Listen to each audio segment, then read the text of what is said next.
নবীজি এমনি হেলান দিয়েছেন কাবার সাথে। এবার কি দেখা যায় মোটামুটি আমাকে? হেলান দিয়ে শুয়ে আছে এমনে, আর দুই চোখ দিয়ে নবীজির গলগল গলগল করে পানি পড়ছে। আনাস দূর থেকে দেখছে নবীর দুই চোখ দিয়ে পানি পড়ছে, দৌড় দিয়ে আসছে। ইয়া রাসূলুল্লাহ, আপনার চোখে পানি কেন? আপনি কাঁদছেন কেন? হায় হায় হায়। নবীজি বলছে, আনাস, এই হৃদয়ে আমার কষ্টে ভরা। কয়টা কষ্ট তোমাকে আমি বলবো আনাস, তুমি বলো আমাকে। আমি এমন এক মানুষ যার জন্মের আগেই বাপ নাই। আমি এমন এক আল্লাহর নবী যার জন্মের 6 বছর পরেই মা নাই।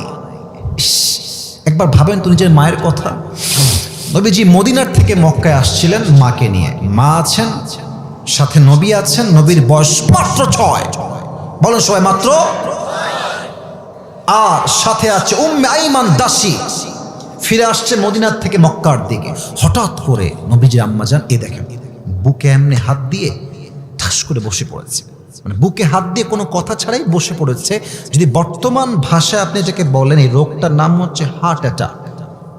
যদি ব্রেইনের সমস্যা এটাকে বলে ব্রেইন স্ট্রোক, যদি হার্টের সমস্যা এটাকে বলে হার্ট অ্যাটাক।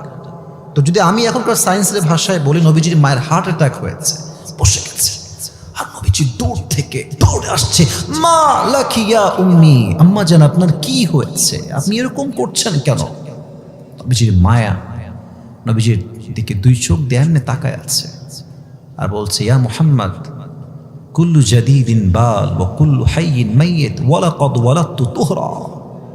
আবার বলছি, কুল্লু জাদীদিন মাইয়িত ওয়া কুল্লু হাইয়িন, কুল্লু জাদীদিন বাল ওয়া কুল্লু হাইয়িন মাইয়িত ওয়া লাকাদ ওয়ালাদতু তুহরা। ইয়া মুহাম্মদ, প্রত্যেকটা নতুন জিনিস একদিন পুরাতন হয়ে যাবে, প্রত্যেকটা জীবন একদিন মৃত হয়ে যাবে। ওয়ালাকাদ ওয়ালাদতু তুহরা। কিন্তু আমি আমেনার বিশ্বাস, আমি এই পৃথিবীতে এমন এক সন্তান জন্ম দিয়েছি যার আলোতে পুরো পৃথিবীটাই আলোকিত হয়ে যাবে। এই কথা বলেই মা চুপ, একদম শুয়ে গেছে, কোনো কথা বলে না। আর আম্মা জানকে ধরে নবীজি কাঁদছে, বলছে, আম্মা জান আপনি কথা বলেন, কথা বলেন। উম্মে আইমান নবীজির চিৎকার শুনে দৌড় দিয়ে আসছে, বলছে, মুহাম্মদ তোমার আম্মা তো আর কোনোদিন কথা বলবে না, চলো। তোমার মা কোনোদিন কথা বলবে না, চলো এখান থেকে। আমি যখন উমরাহ করতে গেলাম, আমি নবীজির মায়ের কবরের যে জায়গাটা দেখে অবাক হয়ে গেলাম। অনেক হাদিস সাহেব এখানে থাকতে পারেন, চতুর্পাশে খালি পাথর, হিল ট্র্যাক্স এরিয়া, এদিকে পাহাড় ওদিকে পাহাড়, চতুর্পাশে পাথর আর পাথর। আমি ভাবছি যে নবীজির মায়ের কবর এখানে দিল কেমনে? এখানেও পাথর, এখানেও পাথর। উম্মে আইমান যখন কবরটা দিয়ে দিয়েছে নবীজির মায়ের নবীর সামনে, নবীর বয়স মাত্র 6। নবীজি বাচ্চাদেরকে দেখবেন, বাচ্চারা মাঝে মাঝে ভুট হয়ে কান্না করে, ভুট হয়ে। নবীজি মায়ের কবরের উপরে ভুট হয়ে পড়েছে, কবরের মাটি শক্ত করে ধরে আছে। আমি আমার মায়ের কবর ছাড়বো না। উম্মে আইমান হাত ধরে বলছে, মুহাম্মদ তাল, আসো আসো, যেতে হবে আমাদেরকে ফিরে। মুহাম্মদ ছাড়ে না। একবার উম্মে আইমান নবীজিকে জোর করে দূর পর্যন্ত নিয়ে গেছে, অনেক দূরে। নবীজি আবার দৌড় দিয়ে উম্মে আইমানের হাত ছাড়িয়ে আবার চলে আসছেন নবীজির মায়ের কবরের কাছে। এসে বলছে, আম্মা আপনি কোথায় গেলেন আমাকে রেখে? আমি তো আপনাকে ছাড়া যাবো না। দীর্ঘ 57 বছর পর নবীজি আবার মায়ের কবরে আসলেন। 57 বছর পরে, হায়াতের শেষ মুহূর্তে। আমি হাদিসটা আপনাকে কোন ভাষায় ব্যাখ্যা করবো? আপনি জাস্ট আপনার মাকে ভাবেন যে আপনি আপনার মায়ের কবরের সামনে আছেন। Just try to think about it. একটু এভাবেই ভাবেন। সাহাবা একরাম, যাও তোমরা ফিরে যাও, আমি একা একা আসছি পরে। সাহাবা একরাম সব ফিরে গেছে। নবীজি নিজে, আমার হাঁটু দেখেন নওগাঁর মান্দার ভাইয়েরা, নবীজি 2 হাঁটুকে এমনে তুলেছেন এই বরাবর। আমি দেখাতে পারছি না যদি আমার পরিবেশটা এরকম না। আর এই 2 হাত এমনে দিয়েছে নবীজি মায়ের কবরের ডান পাশে। নবীজি কথাগুলো বলেছেন, আমি জাস্ট ওই কথাগুলো কোট করছি। যুবক ভাইয়েরা, কলিজার থেকে কথাগুলো শ্রবণ করো। নবীজি বলছে, আম্মা জান, আপনার চলে যাওয়ার পরে আমি বুঝতে পেরেছি পৃথিবীতে মায়ের মতো নিঃস্বার্থ ভালো আর কেউ বাঁচতে পারে না। প্রথম কথা। দ্বিতীয় কথা, এটা কিন্তু মনোযোগ দিয়ে শুনতে হবে। এটা নবীজির হাদিস, আমি একটা কথা বানর বলছি না। নবীজি বলছে, আম্মা জান, ও আম্মা জান, ওয়াল্লাহি আল্লাহর নামে শপথ করে বলছি, আমার মা যদি দুনিয়ায় বেঁচে থাকতো আর আমি মুহাম্মদ এশার নামাজ আদায় করতাম, এশার নামাজ পড়ছি আল্লাহু আকবার, আর ইতিমধ্যে আমার মা বলছে ইয়া মুহাম্মদ, আমি নামাজ ছেড়ে দিয়ে বলতাম লাব্বাইক আম্মা জান। নামাজ পড়ছি আমি, মা বলছে কি ইয়া মুহাম্মদ। আমার কাছে মায়ের গুরুত্ব এত বেশি যে আমি নামাজটা ছেড়েই বলতাম মুহাম্মদ আপনার খেদমতে হাজির হয়ে গেছে আম্মা জান। সুবহানাল্লাহ।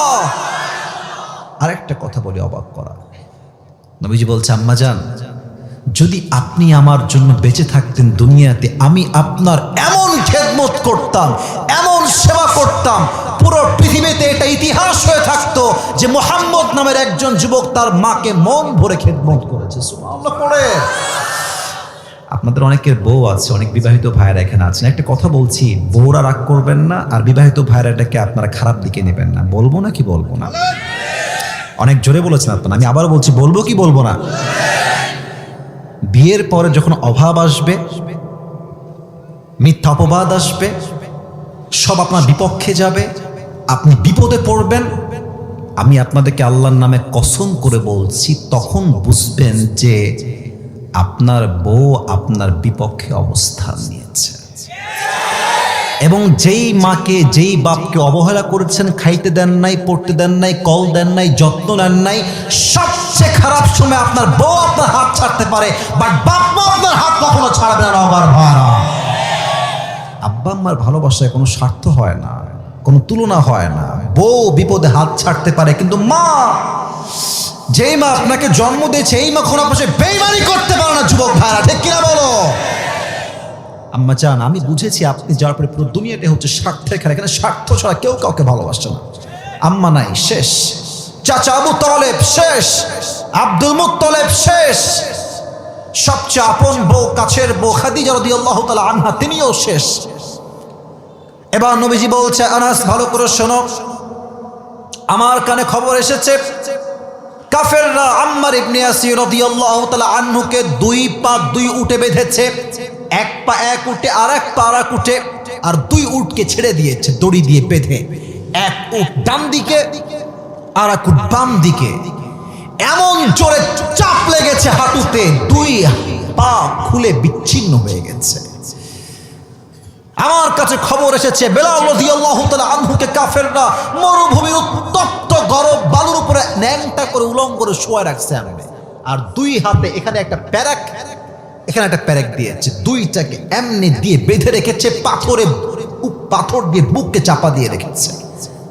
আমার কাছে খবর আসছে সুমাইয়া রাদিয়াল্লাহু তাআলা আনহাকে কাফেররা সবাই মিলে গণধর্ষণ করেছে। আপনাদের নাউজুবিল্লাহ তো আসতে হচ্ছে, বলেন না নাউজুবিল্লাহ। শুধু গণধর্ষণ করে নাই, আমার কথাগুলো একটু দিল দিয়ে শুনবেন। গণধর্ষণ করার পরে তার লজ্জাস্থানে তীর নিক্ষেপ করে জায়গায় শহীদ করে দিয়েছে, নাউজুবিল্লাহ।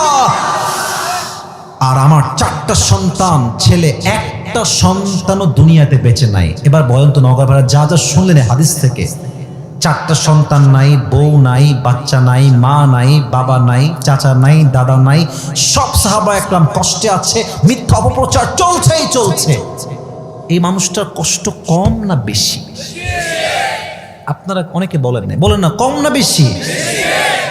তো আচ্ছা, আমি যে কথা বলছি আপনাদের সাথে, মাঝে মাঝে আমি নিচের দিকে তাকাচ্ছি না, একবার উপরে, একবার এদিকে, আর একবার এদিকে। তো আনাস নবীজির কথাগুলো শুনে আনাসের চোখ দিয়েও পানি পড়ছে। হঠাৎ আনাস নিচের দিকে তাকিয়ে জাস্ট ফর ফিউ সেকেন্ড নিচের দিকে তাকিয়ে কান্না করছে, আবার চোখ তুলেছে। চোখ তুলে দেখছে নবীর দুই চোখ দিয়ে অশ্রু একটু আগে ঝরছিল, বাট এখন নবীর চেহারা দিয়ে মুক্তার মতো মুচকি হাসি বের হচ্ছে। সুবহানাল্লাহ, একটু আসতে হয়ে গেল যে, পড়েন জোরে সুবহানাল্লাহ। আনাস বলছে, ইয়া রাসূলুল্লাহ, ইয়া হাবিবাল্লাহ, একটু আগে চোখের কোঠায় পানি, এখন দেখছি আপনি মুচকি হাসছেন, কারণ কি ইয়া রাসূলুল্লাহ, ইয়া হাবিবাল্লাহ? এবার আল্লাহর হাবিব ডাক দিয়ে বলছে, আনাস তুমি তো দেখো নাই, এই মুহূর্তে জিবরাইল আলাইহিস সালাম আমাকে হাউজে কাউসারটাকে নিয়ামত হিসেবে দিয়ে গিয়েছে। এই নিয়ামত পাঠিয়েছে একজন, আওয়াজ দিয়ে বলেন তিনি কে? এখন অনেকে প্রশ্ন করতে পারে, মুরব্বীরাও করতে পারে, যুবকরা, যে হুজুর কথা তো আপনার ঠিকঠাক আছে, বুঝলাম, ভাইজান কই যায়? আচ্ছা ঠিক আছে, একজন উঠেছে ঠিক আছে, বাট আর একজন উঠলে প্যান্ট কিন্তু থাকবে না, খবরদার। টান দিয়ে ধরে বসায় দিবেন যুবক ভাইরা, ঠিক কিনা বলো? মজা করে বলছি, বাট উঠবেন না। একজন উঠলেও খারাপ দেখায়। এখনকার প্রত্যেকটা মানুষ এই জেহেন দিয়ে নয়, ব্রেন দিয়ে নয়, কলিজার থেকে ওয়াজগুলো শ্রবণ করছে, ঠিক কিনা বলে? আচ্ছা, প্রশ্ন কি হতে পারে? হুজুর আপনি বললেন নবীজির সন্তান নাই, নবীজি হতাশ কষ্টে আছেন। আচ্ছা, হাউজে কাউসার তো একটা পানি, এটা কি? ওদিকে অনেকে বসে আছেন, হাউজে কাউসার এটা কি? পানি। আমার ছেলে মারা গেছে, যদি আল্লাহ আমাকে ছেলে দেয় তাহলে সান্ত্বনা যে আল্লাহ আমার ছেলের বদলে আর একটা ছেলে দিয়েছে। কথা কি বোঝা যায়? কিন্তু হারিয়েছে সন্তান, আল্লাহ দিচ্ছে পানি। পানির সঙ্গে ছেলের সম্পর্ক কোথায়? আর নবীজি হাসছেন কেন তাহলে? প্রশ্ন বলেন তো নগর ভাইরা, আছে না নাই? এই হাসির মোট 4টা ব্যাখ্যা আছে, তাফসীর আমি পেয়েছি, শুনবেন তো সবাই ইনশাআল্লাহ। এক, আমরা কিসের ঘরের সন্তান? কাফের ঘরের সন্তান না মুসলমান ঘরের সন্তান? আমি জোরে সোরে আওয়াজ দিয়ে শুনতে চাই, আমরা কি হিন্দুর ঘরের লোক নাকি মুসলমান ঘরের লোক? আমরা কি খ্রিস্টান না মুসলমান? আমরা কি বৌদ্ধ না মুসলমান? আল্লাহ বলছেন, নবী আপনার 4টা সন্তান আমি আল্লাহ নিয়েছি, ঠিক আছে, কি হয়েছে? 4টাই তো ছেলে, 4টা নিয়েছি, শোনেন কি হবে।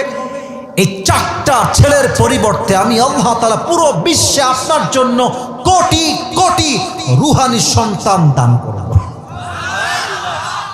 আপনি গুগলে সার্চ করেন যে পুরো পৃথিবীতে মুসলমান কো দেখবেন 2 বিলিয়ন আপ, নবীর ফলোয়ার হচ্ছে 2 বিলিয়ন আপ। আল্লাহ তুমি কি বলছো? আল্লাহ বলছে, নবী শোনেন, 4জন সন্তান নিয়েছি, বাট কোটি কোটি কোটি রুহানি সন্তান আমি আল্লাহ আপনাকে নিয়ামত হিসেবে দান করেছি। সুবহানাল্লাহ। তাই নবীজি হাসছেন। 1 নাম্বার ব্যাখ্যা তাফসীর আসছে। 2, ইয়া রাসূলুল্লাহ ইয়া হাবিবাল্লাহ। আচ্ছা, আমাদের দেশে দেখেন তো পীরের ছেলে পীর হয় না? একটা কথা বলছি, রাগ করে না ওয়াজের মাঝখানে, পীরের ছেলে পীর হয়। পীর আগেরটা ছিল ভালো, বাট যেই ছেলের নামে পীর হয়েছে বাপের বংশ ধরে গাঞ্জা খাইয়ে কুল পায় না। না না, আছে না নাই? বলতে হবে তো যুবক ভাইরা, আছে না নাই? আর আমার মায়েরা এত বোকা মেয়েরা, কি বলবো, কথা বললে কথা অন্যদিক চলে যাবে, তাও একটা বলেই ফেলি। মেয়েরা মাজারে গিয়ে, বাবা আমার ছেলে লাগবে, বাবা মেয়ে লাগবে, দেন। আছে আছে না নাই? বলেন আপনারা, বলেন। আচ্ছা, আপনারা ওই যে রাজশাহীতে একটা মাজার আছে না, রাজশাহীতে নাম তো শুনছে সবাই আপনারা। আচ্ছা, মাজারে গেটে যখন ঢুকবেন, মুরব্বীরা এদিকে তাকান, যুবকরা দেখবেন যে এন্ট্রান্সে অর্থাৎ প্রবেশ পথে কিছু ফকির থাকে, হাতে কি থাকে? থালা বা প্লেট।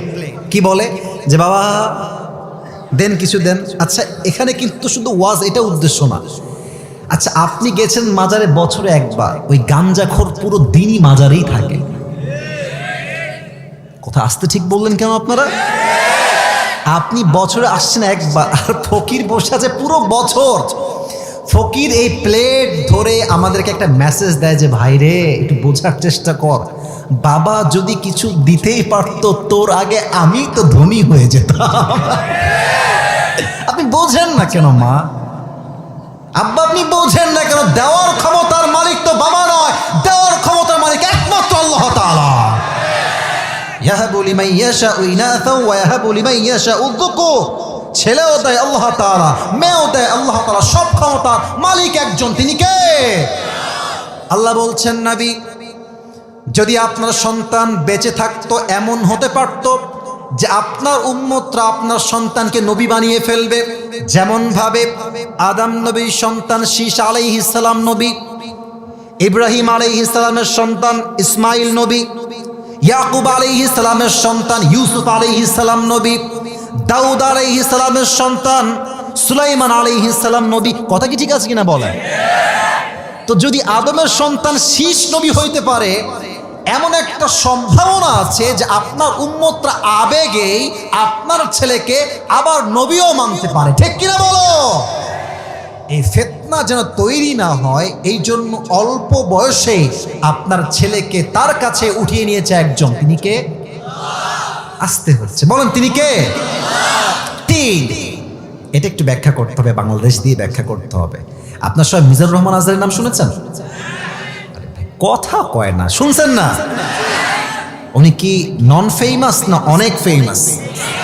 অনেক ফেমাস। আমি ফেমাস নিয়ে কথা বলছি না, আমার কথা হচ্ছে দেখেন আজকে আমার ওয়াজে যেই পরিমাণ লোক আছে, তো আজহারী সাহেব এর চাই তো ছোট মাহফিল 2019 সালে করেছে।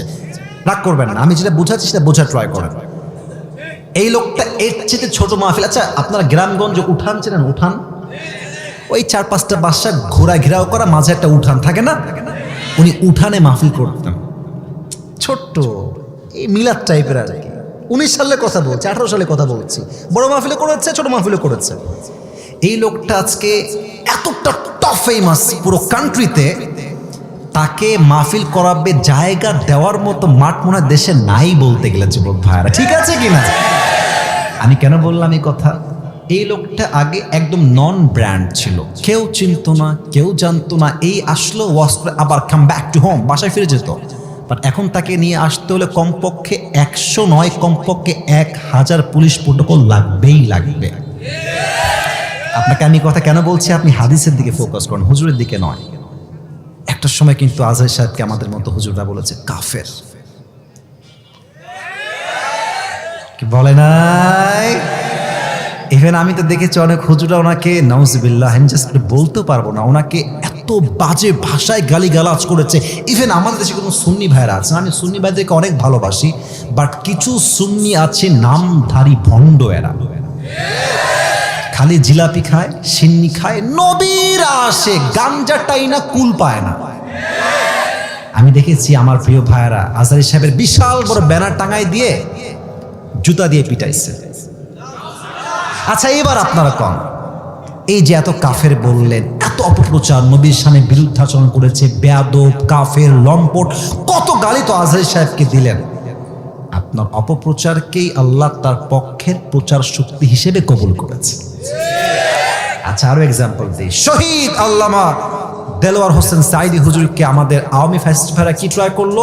উনি হচ্ছেন রাজাকার, বলেছে না? আর সাইদি সাহেব ওপেনলি সবার সামনে বলেছে, আমাকে যারা রাজাকার বলবে তারা পিতৃ পরিচয়হীন অবৈধ সন্তান। তখন তো খুব অপপ্রচার করেছেন যিনি রাজাকার, যুদ্ধ অপরাধী, বাট ওনার নামে এত মিথ্যা অপবাদ, এত মিথ্যা প্রচার, সব মিডিয়া তার বিরুদ্ধে অপপ্রচার করেছে। সম্মান কমছে না বাড়ছে? বরং এখন তো ক্ষমতার থেকে নামার পরে প্রমাণ পাওয়া যাচ্ছে যে প্রত্যেকটা সাক্ষীকে বাধ্য করে হুমকি দিয়ে সাক্ষী দেওয়ানো হয়েছে, ঠিক কিনা বলো? প্রচার করেছেন, আল্লাহ পক্ষের প্রচার বানাই দিয়েছে। এবার আসেন নবীর বেলায়, হাজিরা সব হজ করতে আসছে মক্কায়। আবু জাহেল বলছে, হাজি সাহেবরা খবর দাও, এ মক্কার জমিনে এক পাগল আবির্ভাব ঘটেছে, খবরদার কেউ তার কথা শুনবা না, শুনলে তোমরা জাদুগ্রস্তের শিকার হয়ে যাবা। দেখবেন মানুষকে মানুষ যা করতে নিষেধ করে বেশি, ও আসলে তাই করে বেশি, ঠিক আছে কিনা বলেন? কাফেররা বলছে এই মোহাম্মদ আবারকে জীবনে তো নামও শুনি নাই, তাকে দেখিও নাই জীবনে, এবার তো দেখেই ছাড়বো আমরা। সব কাফেররা গিয়েছে নবীকে দেখতে, তো বলছে যে কিছু শুনবো না, 2 কানে 2 হাত থাকবে, কান বন্ধ, জাস্ট চোখ দিয়ে এক নজর দেখবো লোকটা আসলে কে রে। নবীর কাছে গিয়েছে, দেখবে নবীজি দেখছে, নবীজি বাইতুল্লাহর সামনে বসে কোরআনটা খুলে মধুর কণ্ঠে সূরা রহমান তেলাওয়াত করছেন। আচ্ছা নওগাঁয় পাগল আছে না? আরে কথা কোনো আছে না? দেখবেন পাগলের চুলগুলো উস্কো খুস্কো, কাপড়গুলো ছেঁড়া বোড়া, দেখলেই বোঝা যায় এটা আট পাগলা আসছে, ঠিক আছে কিনা বলেন? তো তারা দেখছে মুহাম্মদের চুলগুলো সুন্দর পরিপাটি সিটি করা, দেহর স্ট্রাকচার এত সুন্দর লম্বা, এত সুন্দর সুন্দর চেহারা, চাঁদের মতো চেহারা তার, লাবণ্যময় চেহারা তার। কাফেররা বলছে পাগলের চেহারা তো এত সুন্দর হয় না।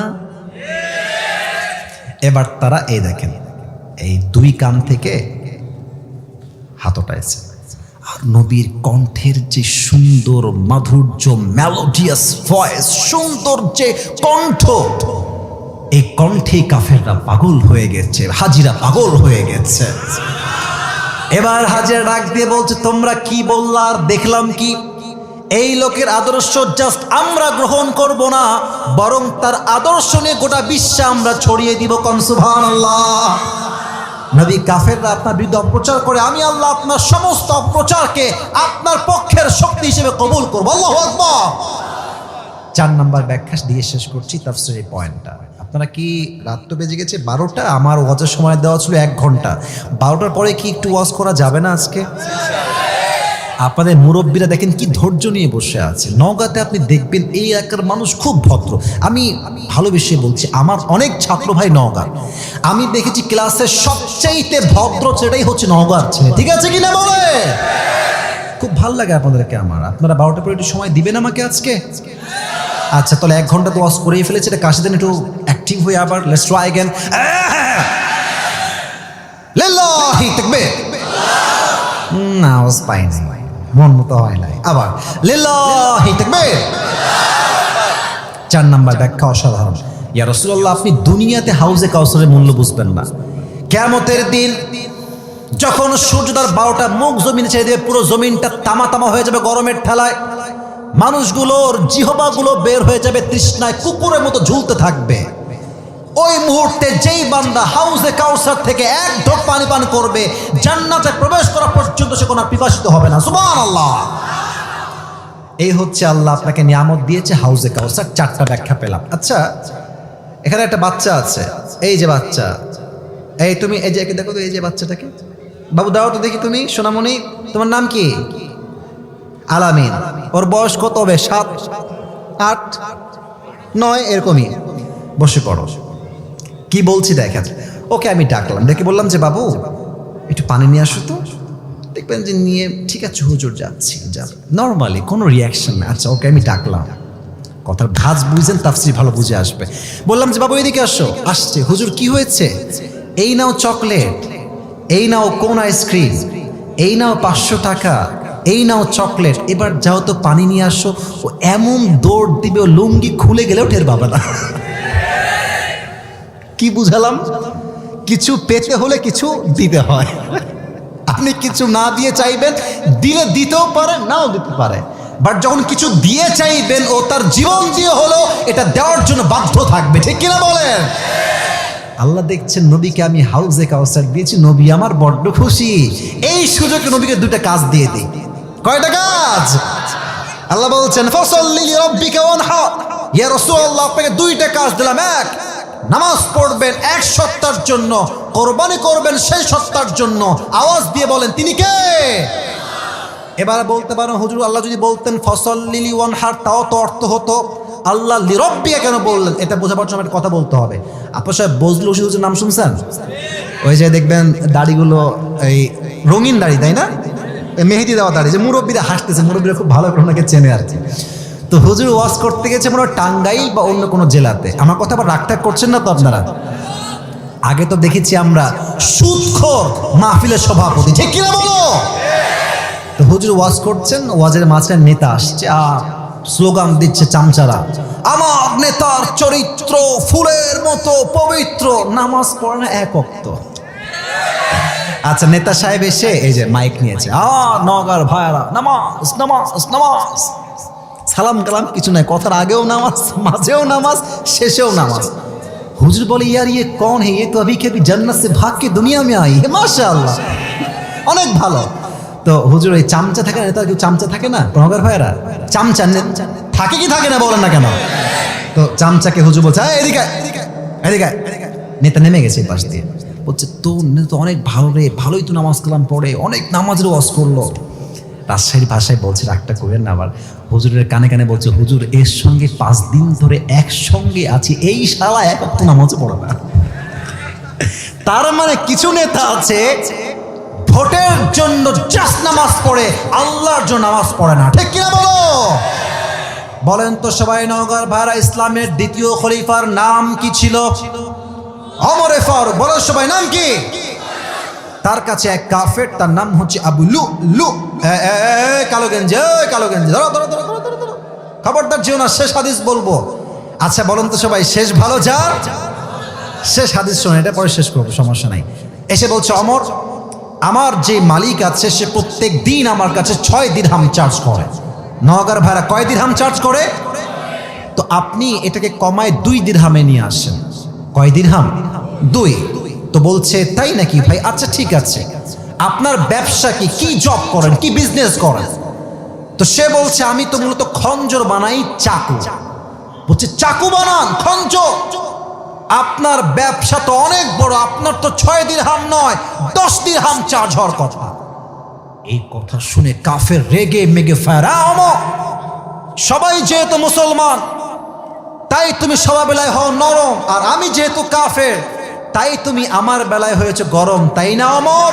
তোমার বিচার আমি করব। আমি আনা বের হয়ে গেছে হুমকি দিয়ে ওমরের দরবার থেকে। বিশাল লম্বা একটা খঞ্জর বানিয়েছে জাস্ট ওমরকে হত্যা করবার জন্য। শীতকালে নওগাঁর ভাইরা, মুরব্বী আব্বাজান, যুবক ভাইরা বলেন তোমরা শীতকালে ঠান্ডা লাগলে কি যেন একটা মুড়ি দেয় আপনি? চাদর। কি মুড়ি দেয় বলেন সবাই? আচ্ছা, এটা হচ্ছে চাদর ফর এন এক্সাম্পল, যদিও চাদর না আমি জানি। এইটা সে কি করেছে, 2 পাশে চাদর ঝুলিয়েছে। আমার এই বুক দেখেন তাহলে বুঝবেন। চাদর এই পাশে একটা, এই পাশে একটা। উপরি ভাগটা দিয়েছে এমনে এই পর্যন্ত, আর এই ডান দিক থেকে নিয়ে পুরো এই পর্যন্ত ঢেকে দিয়েছে। আচ্ছা আমি দেখাচ্ছি। মেয়েরা নেকাব পরে না এমনে, এই পুরোটা ঢাকা থাকে, তো ও পুরোটা ঢেকে ফেলেছে, পুরো দেহ চেহারা কভার্ড। আর ডান দিকে রেখেছে বিশাল বড় একটা ছুরি, খঞ্জর। ওমরে ফারুক আসছে নামাজ পড়াবার জন্য। সফু সুফুফাকুম, কাতা সোজা করো, কাঁধে কাঁধ মিলিয়ে দাও, আল্লাহু আকবার। নামাজ দাঁড়িয়েছে। এবার কেউ আমার চেহারা দেখবেন না, সবাই আমার পেট দেখেন। মুরব্বীরা, যুবকেরা পেট দেখেন। সানা পড়েছেন, সূরা ফাতিহা পড়েছেন, কিরাত পড়েছেন।